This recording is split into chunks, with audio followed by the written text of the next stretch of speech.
Well, Vanya, thank you very much. I have to say, this is a very, very sad moment because I really would like to be there, not only because of the fantastic nature and the fantastic city you have, but also because it would be so nice to be again after so many months of COVID-related difficulties to be among you.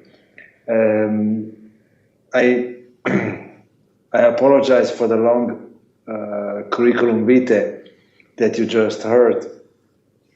Don't believe that everything is true. It's sometimes nice packaging, but I'm happy to share with you some thoughts about a career in sports law, and for the simple reason that not I don't think I was particularly successful, but I am particularly happy, I have to say, with my job and with what I do every day.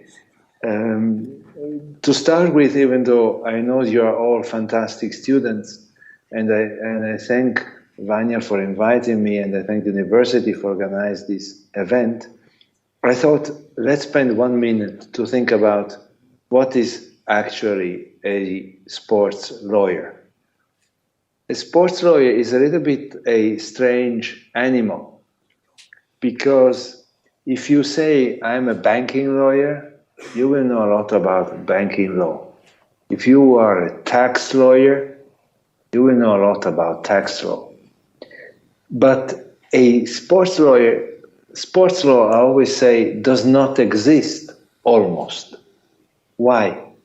Because if you are a sports lawyer, you will be probably very much involved in, for example, contract matters, because you will advise a club or a team in connection with a sponsoring agreement, or you will be a employment lawyer because you will advise an employee, a player, or an athlete in relation with employment contract, or you will be a mergers and acquisition lawyer because you will be involved in the transaction of buying the shares of a club or transferring the property of a stadium, and all of a sudden you are a real estate lawyer. So to some extent, sports law does not exist, and a sports lawyer is someone that does a little bit of everything or several things in relation with different industries. But there are indeed situations where we can speak about sports law, and this is when we talk about some specific disciplines, like for example, if we have a doping case and we have to look what does the WADA code say, or if you have to look about, for example, some financial regulations, for example, those of UEFA that have been issued recently, the new ones, in relation with the regulation of the financial matters of a club. So, what is a sports lawyer? Is a strange animal. So, how do you want? How do you become such a strange animal? I think the first answer is the very bad one, the one that no young person wants to hear, because it's like the answer that the grandfathers or the fathers or the grandmothers or the mothers always tell us: you have to work hard. But I have to say, mothers and fathers very often have right. You have to work hard, and so you have to be a good lawyer. Frankly, I don't know any good sports lawyer who is not also a good lawyer.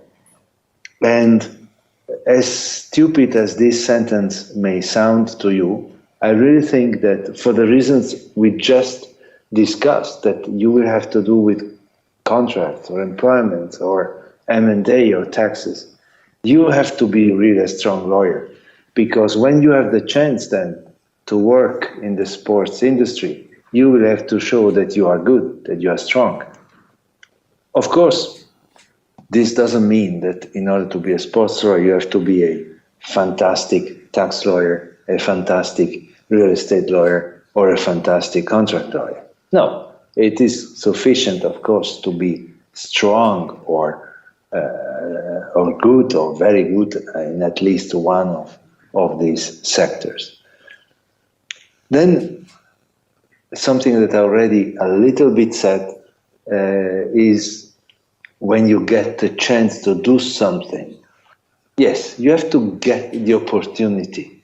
And frankly, it is the same for other kind of law career. If you want to be an energy lawyer, you are also a strange animal because you will have to work with power factories, with power electricity regulators. So you have to get the opportunity to get in touch with that sports world. Here, I think there are the classic possibilities. Is the first one is, of course, to get a job, and sometimes there are interesting jobs like trainee or free of charge. Maybe you don't earn a lot of money, but you have the possibility to help out as a young lawyer in a club, or to help out as a young lawyer for doing some work for an athlete or for a sport event. So to try to have at least that opportunity, that is extremely important. A question that people very often ask me, were you a fantastic sportsman before becoming a sports lawyer? I have to say no. I never played professionally football. I was never a fantastic cyclist. I was never a great runner. But it's also the fact that you don't need to be a fantastic musician to do music law. So sports law is not something that necessarily you have to have a fantastic experience as a professional athlete. But it is true that many sports lawyers are those that, as young people, they were playing football or being an athlete in track and field and so on. So that is certainly something that can be useful. So to get in touch, to have this opportunity, either you can find maybe a job, maybe also just a traineeship or something, or you are a former sportsman or sportswoman, or indeed you try to, let's say, have better cards in your hand by following a specific formation. So you do a master in sports law, or you follow a certain class. Professor Vanya is a fantastic professor, so I'm sure he can provide you with some interesting information there if you don't have. And indeed, many of those classes or courses or programs are international. And this brings me to the next point. The next point that I know it sounds again like a grandfather, but I really think it is important. And these are languages. You have the chance that Croatian people are normally extremely talented in languages. You speak already a lot of languages like this, and you are also talented in speaking well languages. Well, this is, in my personal view, in international sports law, particularly important. Sport is very often, in sports law, is very, very often an international matter. Yes, there are domestic disputes, there are things before national tribunals, but extremely often the cases are international, with people from all over the world. And when I do my class at the law school, in the first class I always say, look, it is not true that English is the most spoken language in the world.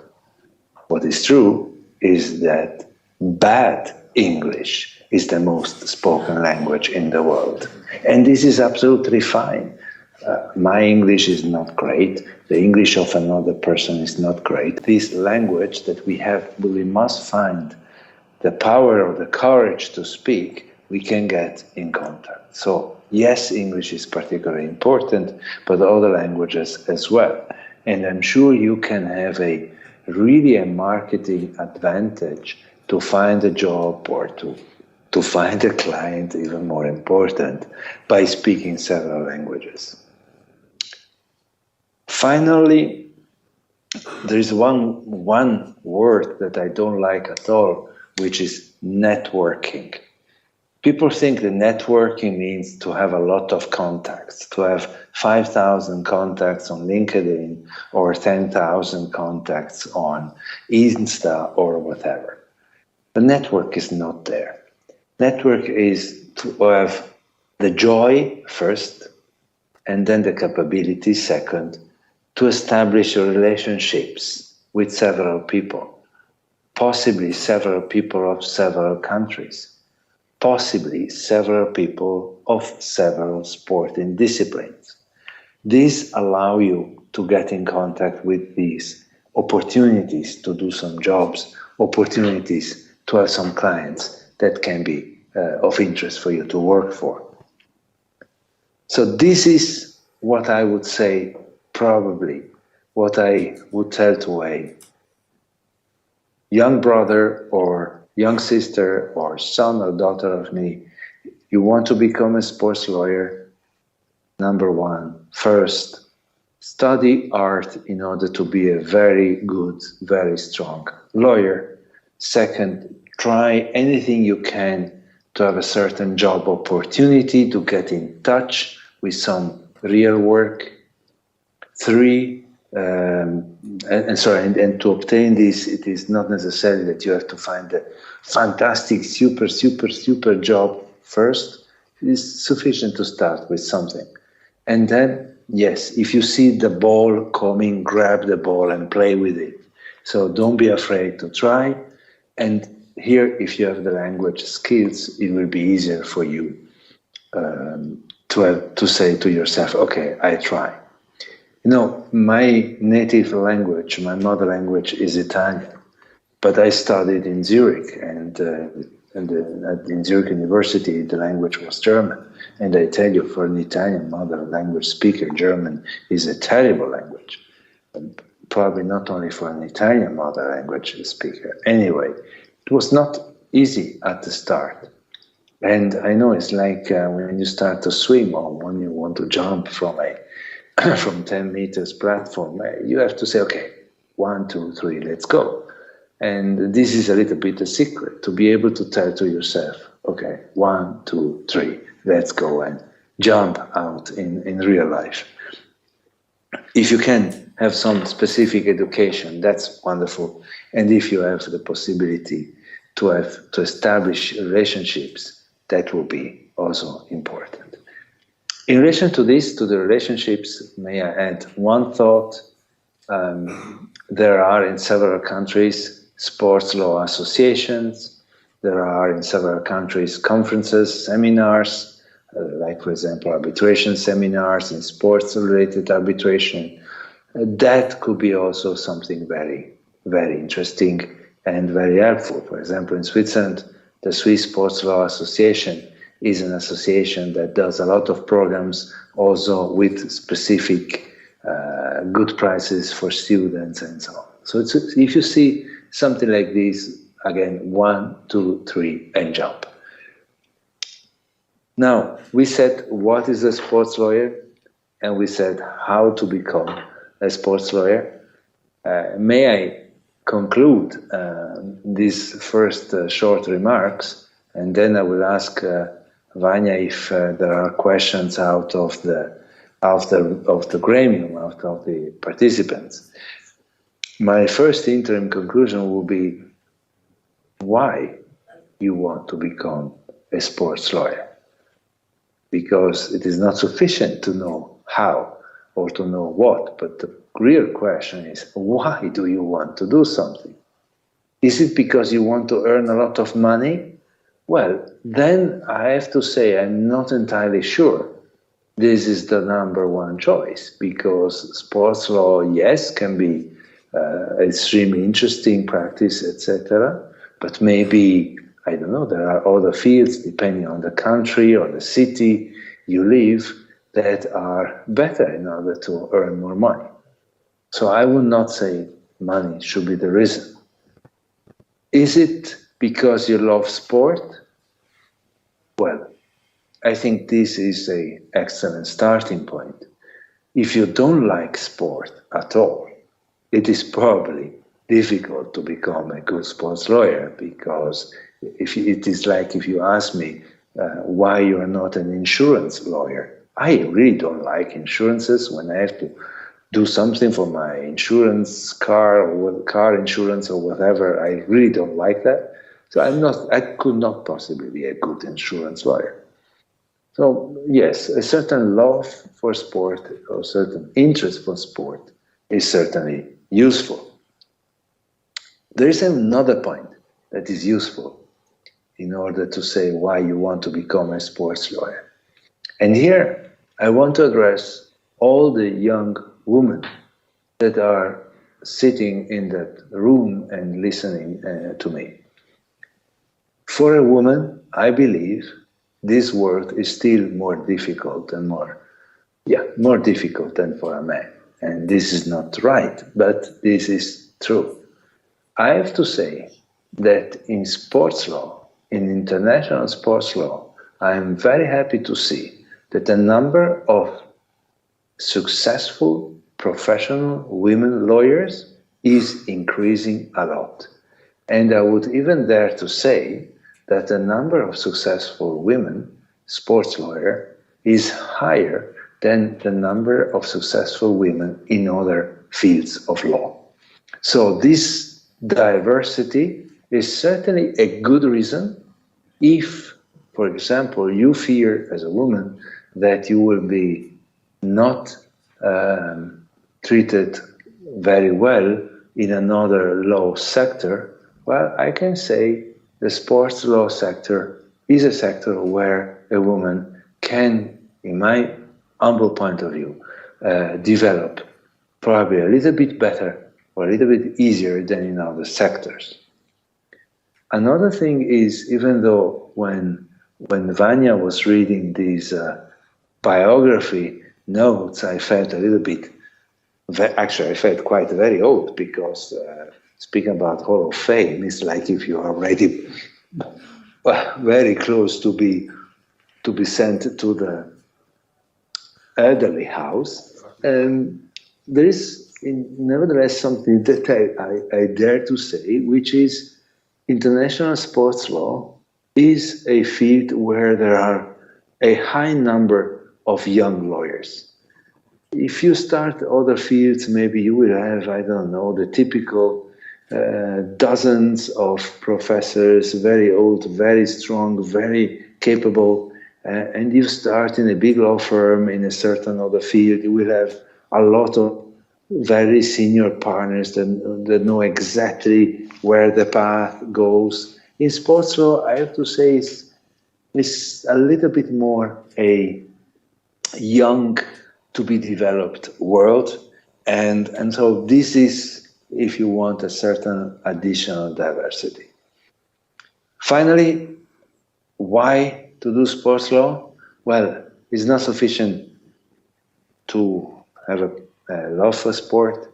It's not sufficient to have an interest in legal questions that refer to sport. I think what is extremely important is to have the desire to meet persons, to work with persons, to exchange backgrounds, informations, experiences with persons. Because other sectors, maybe you have more academic work or more, I would say, scientific work. Sports law is to a large extent a human being field of law. So if you don't like to be with people, if you are a person that prefer to spend a day alone in your office working on a very complex document, maybe sports law is not necessarily the best choice of you. So this was my terrible contribution that I hope it was not recorded, because in my ears it sounded like a sermon. I would now ask Vanya if there are any questions from the participant. I will be extremely happy to answer any questions that may come up. Thank you.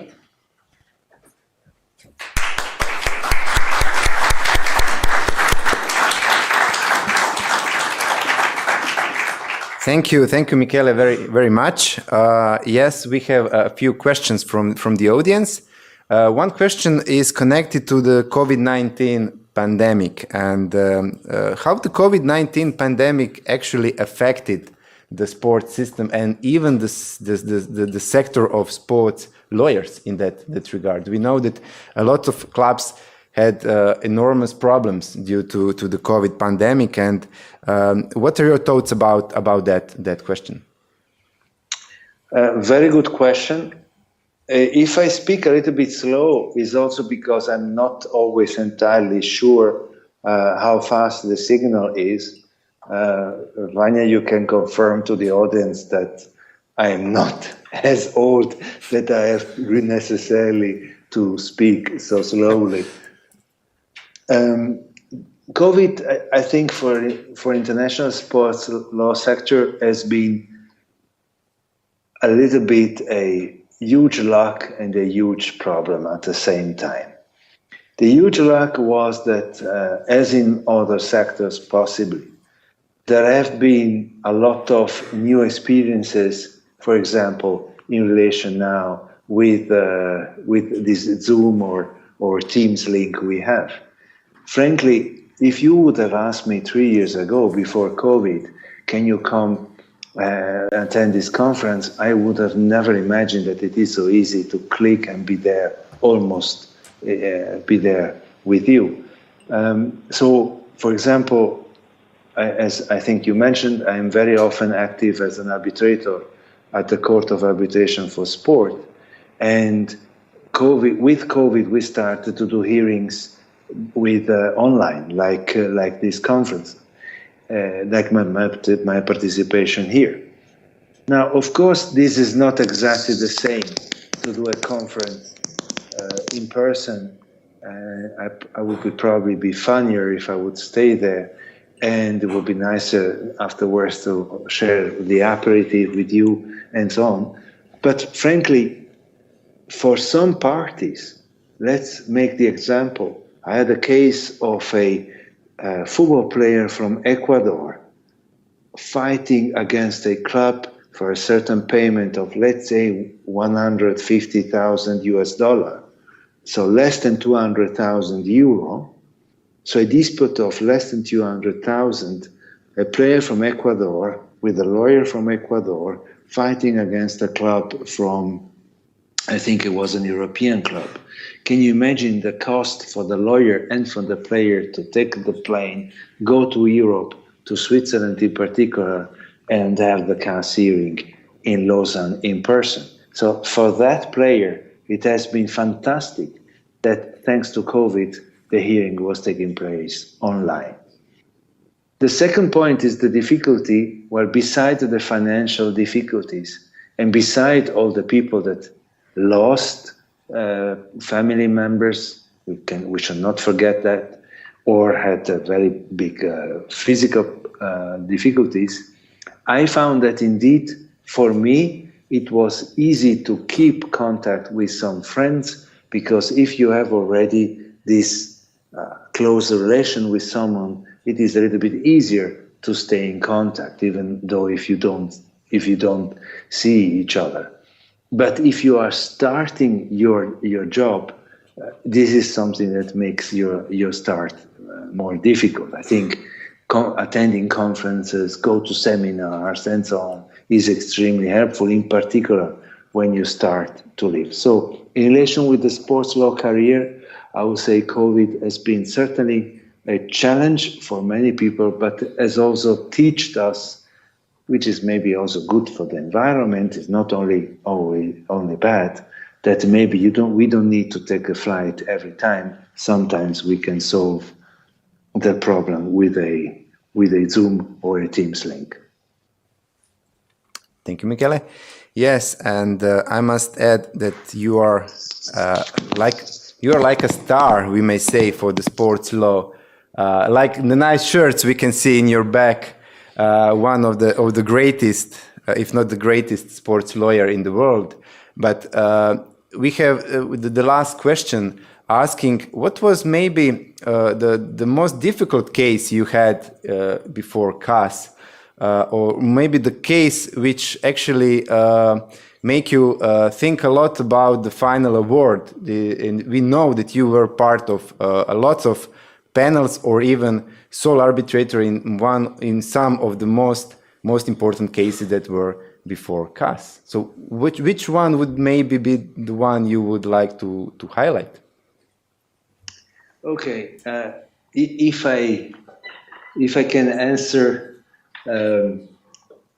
not only with one, but it is a very nice question, Vanya. Thank you. The one case that I want to highlight, and I think it is important because if we see the shirt, of course, also can be really fun. You can have nice, funny moments and so on. But there can be also a very sad moment. And for me, absolutely something I will never forget. I had once a case of an athlete that was tested positive for doping.